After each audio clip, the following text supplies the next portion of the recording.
All right, guys, welcome back to Foxhound Finance, where we analyze market trends, financial reports, market news, and hunt down potential investing opportunities in the stock market using technical analysis. Make sure to like, subscribe, and turn on your notifications so you never miss an update from me. And lastly, please remember, guys, this video is for educational and entertainment purposes only. I am not a financial advisor, and this is not financial advice. All right, that aside, let's jump into the video. Today, I'm only going to be covering AMC because they just dropped their earnings report and after hours around, I believe it's 5 o'clock today. So I wanted to go over that with you guys and just focus on AMC right now. Rivian still looks very good. All the spots that I told you guys that we were going to look for pretty much hit on point, and that goes for AMC as well. So I'm going to focus real quick on the fourth quarter results and the full year 2024 results, okay? And we're just going to skim through this. I mean, in simple, they improved, right? I mean, from a whole year to year, this is the biggest number I was looking at here was the net loss, right? I talked to you guys about when I was going through the financial reports sort of year over year within Webull. We were talking about, trying to turn this around, and we want to see the companies improving, right? We want to see them trimming the losses, right? And then rotating hopefully over into a net positive overall. Okay. So revenue was pretty much on point with what the expectations were. So we saw that was 1.36 billion compared to 1.1 billion. That's just year over year. That was Q4 2024 compared to Q4 2023. But nonetheless, they made $1.3 billion. There was a loss for the quarter, 135 million. Again, I'm not quite sure if that is taking into account the debt that they paid. So we got to look at these results. They could be a little skewed because they did pay some cash towards debt. So I want to see what this the Q1 will look like for 2025 when we actually get one. We have no writer strikes, right? We don't have to deal with any of those challenges. It looks like 2025 and even going into 2026, we don't have those obstacles in the way. So things should just hit the ground running coming into 2025, especially like I said before in my previous videos, movies are looking great. But all that aside, let's just focus here real quick on the full year 2024 results. And again, the net loss, $352 million in a loss on the year compared to $396.6 million in 2023. So a $50 million improvement. Yeah, I would like to see it maybe even if it was a $100 million improvement, I would be happy with that. But again, you have to understand, I just said there were challenges, right, in 2023, and also that leaked into 2024. So we have to keep that, the expectations a little low with all those obstacles, right? I mean, people are expecting, these crazy numbers when, if you have writer strikes and things like that getting in the way of your progression, I mean, you really can't maximize your cash, right? So I like that. I like that they're improving. Again, it's a $50 million improvement on the year. It's nothing sexy, but I want to see that trend, right? I want to see us trend in that direction. Again, 2025 looks amazing. So overall, pretty positive, I would say, the earnings report. But nothing too wild, nothing super out of the ordinary. There was no major news drop. There was no like crazy news like people thought was going to drop, like mergers and all this other stuff. So for me, pretty good report overall. And I think we're in a decent position. And again, 4.6 billion on the year. I think that number is going to get crushed. And again, like I said, technically it's $200 million lower. You know what I mean? So we can say it's underperformed 2023, but in reality, like I said, it's all about timing when those challenges like really took effect and how that impacted our movie slate and all that other stuff. So I want to see a clean year, no more bullshit. I want to just see what it looks like for a full 2025, no issues, no COVID, no pandemic stuff. I want to really see what that looks like now, and we'll see that starting Q1. Let's jump over to the chart real quick. We got a couple notes here. Let's again just retest out what's going on with our EMAs. They look great. Again, we already told you. Okay, I'm going to just combine this all in one situation real quick. Okay, I told you guys about the fractal sequence playing out right here, right where you had the crash down. We'll call it a crash down, where you came back from here down to here, had your low set in at the $2.38. You come up, and then you had this down move here. Well, over here, you're getting that. And it's funny because I popped the Bollinger Bands on, and I saw this right here, and I compared it to this right here. And I was like, oh, well, we're resting on the band. Maybe we'll reverse. And I don't even know why. Like, I didn't even take these candles into account right here. But this is basically what we got today. And previous videos, I said $3.10, $3.20, somewhere in there. And how I got that, by the way, I'm not just bullshitting you, is I took the percent drop from this, 356 you can see on the right here. I took the percent drop ballpark range down to here, and that's how I got my estimate with this move. And what's insane is over here, it actually played out. We dipped down to, I mean, it did bounce back, but nonetheless, we did hit a low of like 315, I believe, was set in today. It was like 315 to 320. So like really on the money. So that looks really good in terms of the fractal sequence playing out. But again, I told you guys, like on earnings, like everybody, I don't know if people thought like an after hours was like ripping 5-6%.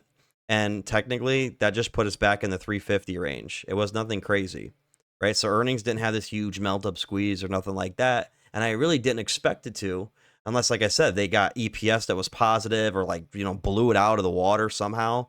That would be the only thing that would really maybe do that. But anyways, I just see this playing out here. This like sort of M move, McDonald's. We'll call this the McDonald's move. We're playing that out right here, okay? You're going to get the first part of the M, and I do think, like I said, if you don't get that second candle that comes in here and then another one here before you rip, we could just start going back up from here and creating the second arch, the second golden arch, and then you'll come back down just like you did here, right? One arch, two arch, rip, okay? So we could be seeing that coming into play, and I want to show you guys another reason why. Well, we already went over the Bollinger Bands, right? Showed you those bid points pretty much got attacked. Yep, price action was 350 to 320. Earnings report, broader market. This is really the last thing, and this is going to be a pretty simple, stupid video because everything looks on point. I mean, everything that I showed you guys was on point. Where we should be reversing, what price target ranges that we should be in. All that stuff pretty much hit, right? You're still buried under my trend lines right here, just above this one slightly. I'm gonna have to pull this guy eventually down so we can get a good, decent level here. But nonetheless, everything looks pretty on point with what I've been saying. So taking all this off, going over to the SPY. Here's another thing. I told you guys to look out for this. And this is like super duper on the money. I'm overly patting myself on the shoulder here, on the back. But I said, everybody was freaking out about this crash, right? Oh, meltdown and all this other crap. I was trying to explain, like, go in your history and look. Okay, we went to the 50 first, and we broke the 50. So we came down to the 100 EMA, all right? And look what happened. You wicked right up. Like, this candle, like, just tightened right back up. So I'm going to be paying attention to that because I'm not going to lie. You know what? Let me see my moving averages too. Yeah, they're pretty much in the same ballpark range. It's not that drastic. So these EMAs right now are basically telling you, is there anything else? Pivot points. All right, so could we come down to a support 1 maybe and knife through the 100 at 580? All right, cool. But I'm not really seeing that as anything massive. I know this looks like crazy, but like, look at this. I mean, we've had this happen over and over again. Like, I'm numb to this stuff. So pivot points got us going to support 1 at 580 potentially, and that's probably if you break the band, the 100 you'd come down, and then for some whatever reason you don't hold this level, then you would come all the way down to basically the 200 EMA. So this isn't difficult, guys. This is stuff like you just look at it quick. You're like, boom, okay, got it. Here we are. We tested 100 and we shot back up. So we should reverse here if this is not going to be the case, if we're not going to break the 100. Because again, look at the gap that you have. Then you're still coming down the 566. That's not a crash.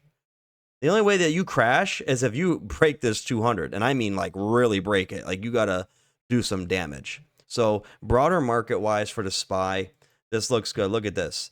Oh, what's going on? Are we having like golden arch season here? Like look at this. Boom, boom. Weird. On the micro and macro looks funny for the two stocks, the index I should say, in AMC. But pretty funny that right here, boom, you reversed hard. You touched this again, and it looks like it's trying to reverse right now. We're sitting at $594, and I told you guys look for 588. I think it barely kissed it. It was right at look at this, 588. I said because this is where the 100 was, 589. So you didn't really totally test it, all right? Gotta be careful, Fox man. You can't be saying that. It's a dollar difference. Anyways, that's what I was wanting to go over today, guys. I think, like I said, everything progression-wise, positive. I'll take any kind of positive progression. And again, like I said, things look like they're cleaned up for the year for AMC. I will be dropping a Rivian video probably tomorrow, so stay tuned for that. I appreciate you guys checking the channel out. I'm going to keep trying to do these updates, at this point, I guess day by day, because some people are on, like I said, in different social media, and I see the spastic nature day to day. So, I don't care. I'll drop another video as I see that move play out. But if it's super stale, guys, just refresh yourself with my videos. Don't be panicking like it's a sideways day. Like this is, I mean, until we see something drastic, like I said, I don't mind, like I said, I'll drop another video, but there's no point to keep like, if there's another candle like right here for SPY the next day, and it's like, I told you what to look for, right? These levels. I'm telling you what to look for. Take it, put it in notes, keep it at work with you on the side. Fox says SPY, check. Don't call me during a video. SPY to 588 potential reversal. Like those are the kind of markers that I'm looking for, right? Not financial advice. I'm not telling you what to do, like in terms of like what you do with money and all that. But I'm telling you what I do and also what I look for. So these technicals, if you're worried, if you feel like, oh my gosh, like, is this in the right spot? Like, this is as basic as it gets. All right. So, guys, have a good night. I'll see you guys in another video tomorrow. Like I said, I'll drop a Rivian video tomorrow, but I do expect AMC to have some kind of reversal point right now. So just look for that next arch to build. Like I said, that's all we're looking for.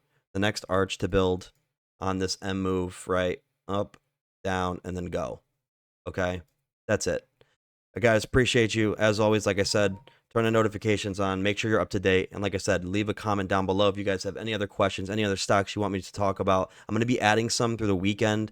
I want to take a look at a couple different tickers, and I'm going to start doing that where I'll really break them down on the weekend and see what we can position ourselves in, right? That hasn't like already melted up, right? I'm trying to get you guys in positions potentially for stocks that we can get in on the bottom and then work our way up all the way to the top, right? So stay tuned, guys. Appreciate you. I'll see you soon. Have a good one.